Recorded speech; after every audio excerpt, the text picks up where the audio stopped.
plus B2 plus B3 all in all must give me 90 degrees. And the reason for that is because tan is perpendicular to radius. Hello, grade 12. Welcome back to the channel, Science Therapy, hosted by the one and only science therapist, Uabudewa Sos Ugobela Maths. And without any further ado, let's look at these questions that we have here.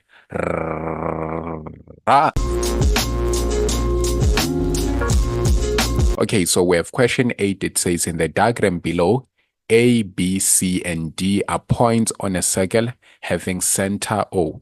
Then PBT is a tangent to the circle at B, and then reflex BOC, which is equal to angle O1, is equal to 310 degrees as shown in the diagram below. So we can see that. Then now they say calculate, giving reasons, the size of all these angles that follow here, right? So starting with angle D1. Now the strategy that we are going to use is our borrowed strategy, DR CPT. So what this strategy essentially means is that you have to check if there are any diameters or a diameter, then any radii or a radius, then check if there are any chords, parallel lines, and tangents, right? It just gives you an idea of what you should look at or what you should focus on when you want to find your angles much more quick, right? So this is we can check here, are there any diameters? No diameter. We are given the center, but there is no line that passes through the center from one point on the circumference to another point on the circumference. So we don't have any diameters, but then do we have a radii? As we can see here, we do have radii, right? So it makes it easy because now you know if you have this 2 and then the radii, then it follows that these base angles that we have here must be equal, because remember, angles opposite equal sides are equal, right? And then do we have any chords? Note that everything in here is just a chord from B to A and then A to D. Those are chords, right? So we want to check if we have relating to chords. We can look at any theorem that is based on chords, like do those chords subtend equal angles on the same segment? Are those chords equal? If those chords are equal, then they meet. That means they subtend equal angles. And then do we have any tangent? For tangent, we can look at things like where the tangent meets with the radius. They should form 90 degrees. So if you can check here, all of this should be 90 degrees because tan perpendicular to radius. And also another theorem that relates to tangent is that we want to see if we form any tan chord there, right? So an angle between the tangent and the chord should be equal to the angle on the alternate segment. So now when you have all that, it makes it easier for you to tackle these questions. So now let's get to that. It says calculate, given reasons, the size of angle D1. So where's angle D1? It's this one here. Then we are given for 3 marks. Usually this means that we have to solve this in at least 2 steps, right? So to get to D1, we can first start by calculating the angle O2 here, because looking at chord BC, we can see that chord BC is subtending an angle at the center, which is angle O2, but the same chord BC, if you hold it, it subtends an angle on the circumference, which is angle D1. Now, the theorem that comes to mind here is that an angle at the center will be twice the angle that is subtended at the circumference by the same chord, right? So that means for 8.1 now, I will start by saying angle O2 is equals to what? 50 degrees, because these are angles around a point, right? So this will be a revolution angle.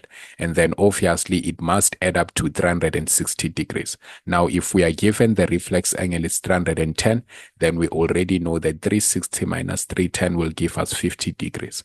So these are angles around a point, or you can say revolution angle, right? Then now that we have 50 degrees here, we know that an angle at the center must be twice the angle at the circumference if they are subtended by the same chord or arc. So that means angle D1, because it's at the circumference, has to be half the size of the angle at the center. So that means it is 25 degrees. And then our reason is angle at center equal to 2 times angle at circumference. Right.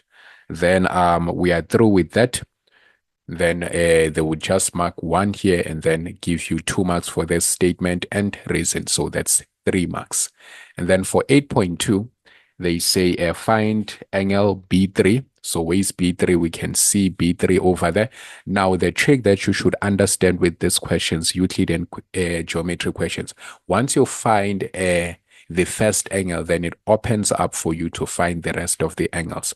So after you find that angle, then you know that you have to use that particular angle that you found here in order to get the next angle that they're asking you about. So now in your mind, you'd be asking yourself, what is the relationship between this angle that I just found here with this angle that I'm now looking for?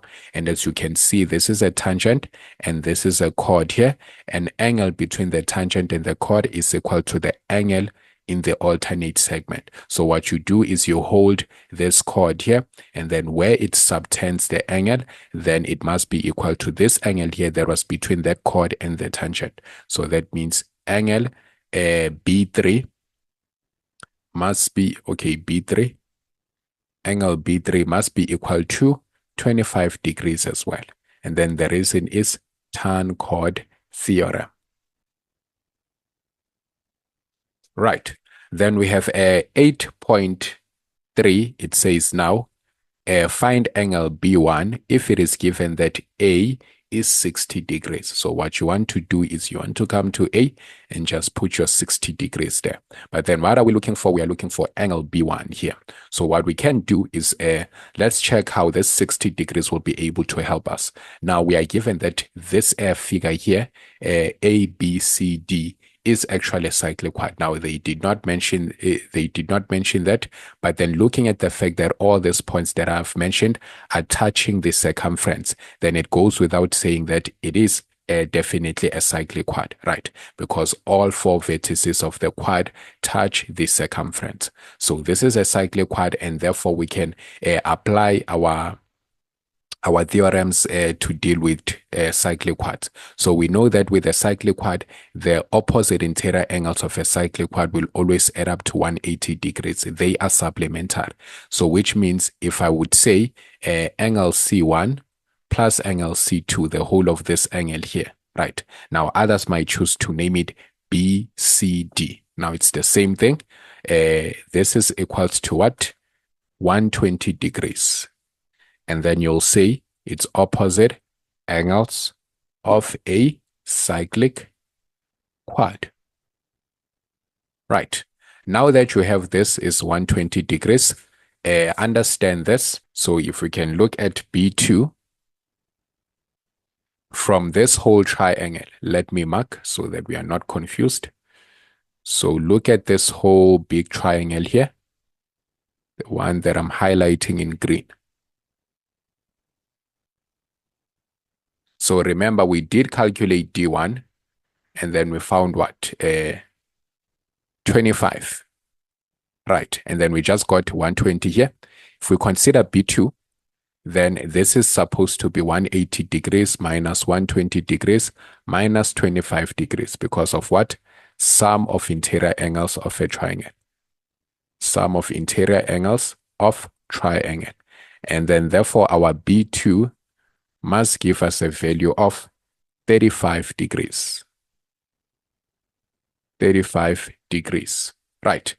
But then if we find that B2 here is 35 degrees, and then we did find that our B3 here was equals to what? 25 degrees.